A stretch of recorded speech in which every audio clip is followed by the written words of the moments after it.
ନିଜ ଗ୍ରାମ ପଞ୍ଚାୟତର ଏକ ଗ୍ରାମ ଥିଲା। ଦିବାଲି ଆସିଥିଲା। ଠିକ୍ ସେହି ସମୟରେ ପିଆଜ ଲଗାଇବା ପାଇଁ ଜଗନ ଓ ତାଙ୍କ ସ୍ତ୍ରୀ ପାର 2 ଜଣ ମିଶି କଥା ହେଉଥିଲେ। ପିଆଜ ଲଗାଇବ ତ ଲଗାଅ, କିନ୍ତୁ ମିଠେଇ ପ୍ୟାକେଟ୍ ଗୋଟେ ନେଇକି ଆସିବ। ସେ କହିଲେ ଠିକ୍ ଅଛି, ଚାଲ ପିଆଜ ଲଗାଇକି ଆସିବା। ପିଆଜ ଲଗାଇ ତାଙ୍କୁ ଢଙ୍କୁଡ଼ିକି ଆସିଲେ। ଠିକ୍ ରାତି ହେଲା। ରାତି ହେଲା ପରେ ଗୋଟେ ଶବ୍ଦ ଆସିଲା, କୁକୁ। ଜଗନ ଭାବିଲା କୁକୁର ବିଲେଇ ପଶି ଯାଇଛନ୍ତି ବୋଧେ ମୋ କ୍ଷେତରେ। ଏହା ଭାବି ସେ ମାଦରୁ ଉଠି ନିଦର ଦୌଡ଼ି ଦୌଡ଼ି ଗଲା ପରେ ଠିକ୍ ସେହି ସମୟରେ ଦେଖିଲା ଯେ କେହି ନାହାନ୍ତି।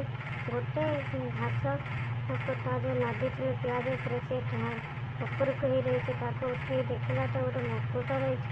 ସେ ମୁକୁଟ ଦେଖି ଆଶ୍ଚର୍ଯ୍ୟ ହେଲା। ଇଏ କ'ଣ ଭାବି ମନେ ମନେ ଭାବି ତାକୁ ହାତରେ ଉଠାଇଦେଲା। ଉଠାଇଲା ପରେ ସଡ଼ନ୍ ସେଇ ଟାଇମ୍ରେ ଗୋଟେ ଜିନ୍ ଉଭାନ ହେଲା। ଉଭାନ ହୋଇ କହିଲା, ଜଗନ କିଛି ବୁଝିପାରୁଥାଏନି ସେ କ'ଣ ବୋଲି ଭାବୁଥାଏ। ମନେ ମନେ ପଚାରେ। ଜିନ୍ ହସିଲା, କହିଲା ଇଏ ମୋ ମୁକୁଟ ଅଛି, ମୁଁ ଏଠି ରଖି ପଳାଇ ଖସି ପଡ଼ିଛି। ମୁଁ ଯିବା ଟାଇମ୍ରେ ଆପଣ ତାକୁ ପାଇଲେ, ସେଥିପାଇଁ ମୁଁ ଆପଣଙ୍କ ଗୋଲାମ ହେଇ ରହିଲି। ଏହା କହି ଜଗନ ତାକୁ ନେଇ ଦୌଡ଼ି ଦୌଡ଼ି ଆସି ଘରେ ଗୋଟେ ବାକ୍ସ ଭିତରେ ରଖିଦେଲା। ରଖି ଜିନ୍କି କହିଲା ଯେ ତୁ ଯାଇ ମୋ କ୍ଷେତ ଜଗ। ଜିନ୍ ଜଗିବା ଟାଇମ୍ରେ କିଛି ଗାଈ କୁକୁର ପଶି ଆସିଥିଲେ ତାଙ୍କ କ୍ଷେତକୁ। ତାଙ୍କୁ ଘୁରେଇ ଦେଲା। ସକାଳ ହେଲା ପରେ ଜିନ୍ ପୁଣି ଆସି ପଚାରିଲା, ହେ ଆକା, ମୋତେ କିଛି କାମ ଦିଅ। ଏହା କହି ଜଗନକୁ କହିଲା, ଯେଉଁ କାମ ଦେଇଛ ମୁଁ ଶେଷ କରିଦେଇଛି, ଆଉ କିଛି ମୋତେ କାମ ଦିଅ। ଜଗନ ବି ତାଙ୍କ ସ୍ତ୍ରୀ ସେତିକି ଟାଇମ୍ରେ ଆସିଲେ। ପାର କଲେ କାହା ସହିତ କଥା। ଜଗନ କିଛି କ'ଣ ତମକୁ କିଛି ଦେଖାହେଉନି? ନା, ମୋତେ ତ କିଛି ଦେଖାହେଉନି। ଜଗନ ଏତିକି କହି ମନେ ମନେ ଭାବି ଜିନ୍କୁ କହିଲା। ଜିନ୍ କହିଲା, ତମେ ମୋ ମୁକୁଟକୁ ଧରିଛି। ଯିଏ ମୋ ମୁକୁଟ ଧରି ସେହି ମୋତେ ଦେଖିପାରିବ, ଆଉ କେହି ଦେଖିପାରିବେ? ଏହା କହି ଜଗନ କହିଲା, ହଉ ଛାଡ଼ ସେ କଥା। ତମର ଆଜି ଛୁଟି। ଆଜି ମୁଁ ସବୁ ରୋଷେଇ କରିଦେବି ତମର ଛୁଟି। ଏହା କହି ଜଗନ ଆଉ ଜିନ୍କୁ କହିଲା, ଜିନ୍ ଚାଲ ମୋ ସହିତ। ଯାଇ ରୋଷେଇ ଘରକୁ ଜିନ୍ ଓ ଜଗନ ଦୁହେଁ ମିଶି ପଶିଲେ। ଜଗନ ସଡ଼ନ୍ ଯାଇ କବାଟଟି ଦେଇଦେଲା।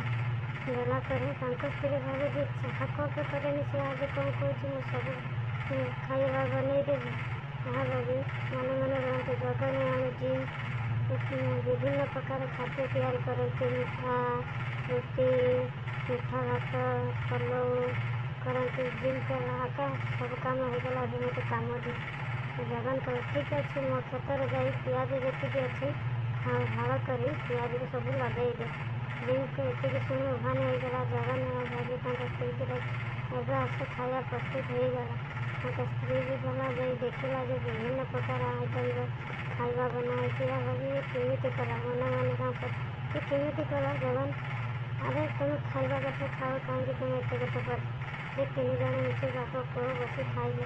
ଖାଇଲା ପରେ ତାଙ୍କ ପୁଅ କହୁଛି, ବାପା, ଏ ଖାଇବା ତୁମ ଜୀବନରେ କେବେ ବି ଖାଇନି। ଏତେ ସ୍ୱାଦିଷ୍ଟ ଆଉ ମିଠା, ଏତେ ସ୍ୱାଦିଷ୍ଟ ଯେ କେହି ବି ବନେଇ ପାରିବେ। ଏହା କହି 2 ଜଣ ଖାଇବା ସରିଲା। ରାତି ହେଲା। ପୁଣି ଜଗନ ଜିନ୍ ପାଖକୁ ଆସିଲା। ଜିନ୍ କହିଲା, ମୋତେ ଆକା କାମ ଦିଅ। ପୁଣି ଜଗନ କହିଲା, ଠିକ୍ ଅଛି, କ୍ଷେତରେ ଯେତିକି ପିଆଜ ଅଛି ତା ଦେହରେ ପାଣି ଦେଇଦିଅ। ପାଣି ଦେଇଦେଲା ପରେ ମୁଁ ତୁମକୁ ଅଲଗା କାମ କିଛି କହିବି। ଏହା କହି ଜଗନ ଆଉ ଜିନ୍ 2 ଜଣ କଥାବାର୍ତ୍ତା ବେଳେ ଜିନ୍ ସଡ଼ନ୍ ଯାଇ କାମ ଷ୍ଟାର୍ଟ କରିଦେଲା। ଜଗନ ତାକୁ ଠିଆ ହେଇ ଦେଖୁଥାଏ ଜିନ୍ କେମିତି ପାଣି ଦେଉଛି। ଏହା ଭାବି ଜଗନ ଦେଖି ଭାବେ ଏମିତି ଗୋଟେ ସପ୍ତାହ ପରେ ହେଇଗଲା। ପିଆଜ ବି ଗଛ ହାଲକା ହେଇଗଲା, ଫୁଟିଲା, ଭଲ ହେଲା। ଗାଁ ଲୋକ ସବୁ ଦେଖିଥିଲେ, ଆରେ ଜଗନ ଏମିତି ପିଆଜ କେମିତି ଲଗେଇଲା? ଏହା ଭାବି ଗାଁର ଚାରିଆଡ଼େ ଚର୍ଚ୍ଚା ହେଇଗଲା। ସବୁ କହିଲେ ଜଗନ କିଛି ଯାଦୁଇ ପିଆଜ ପାଇଛି, ସେ ଯାଦୁଇ ପିଆଜ ଖାଇବାରେ ଏମିତି ହେଇଛି। ଜିନ୍ ପୁଣି ଯାଇ ସେ କ୍ଷେତ ପାଖରେ ଜଗିଥାଏ। ପୁଣି ସକାଳ ହେଲା। ପୁଣି 2 ଜଣ ଦୁହେଁ ଆଇଲେ। ତାଙ୍କ ସ୍ତ୍ରୀ ଉଠି ଆସି ବାସ୍କରେ ହାତ କାଢ଼ୁଥିବାରୁ ସେ ମୁକୁଟଟା ହାତରେ ଲାଗିଲା ଯଦି ଇଏ କ'ଣ କହି ସେ ମନେ ମନେ ଭାବିଥାନ୍ତି, ଏତେ ଭଲ ମୁକୁଟ ଏଇଟା କେଉଁଠି ପାଇଲି। ଏପଟେ ଜିନ୍ ଆଉ ତାଙ୍କ ଜଗନ ଦୁହେଁ ପିଆଜ ମାର୍କେଟକୁ ବିକିବା ପାଇଁ ସେ ପ୍ୟାକିଂ କରୁଥିଲେ। ଜିନ୍ ଜାଣିପାରିଲା ଯେ ମୋ ମୁକୁଟ ସେ ହାତରେ ଧରିଛି କହି ଦୌଡ଼ିବାକୁ ଭାବିଲା। ଜଗନ ବି ଭାବିଲା, ମୋ ମୁକୁଟଟା ରଖିଥିଲି, କାଳେ ତାକୁ ଆଉ ହାତରେ କାଢ଼ି ଧରି ନେଇଛି କି? ଏହା ଭାବି ସିଏ ବି ତାଙ୍କ ପଛେ ପଛେ ଧାଇଁବାକୁ ଲାଗିଲା। ଏମିତି 2 ଜଣ ଦୌଡ଼ା ହୋଇ ଆସିଲା ଧାଇଁ ଧାଇଁ ଆସନ୍ତି। ଜିନ୍ ପଛେ ଜଗନ ଦୌଡ଼ୁଥାଏ। ଦୌଡ଼ି ଦୌଡ଼ି ତାଙ୍କ ଘର ପାଖରେ ଆସି ପହଞ୍ଚିଲା। ପହଞ୍ଚିଲା ପରେ ସଡନ୍ ଯାଇ ଜିନ୍ ମାଳତୀଙ୍କ ଆଗେ ଉଭାନ ହୋଇଗଲା।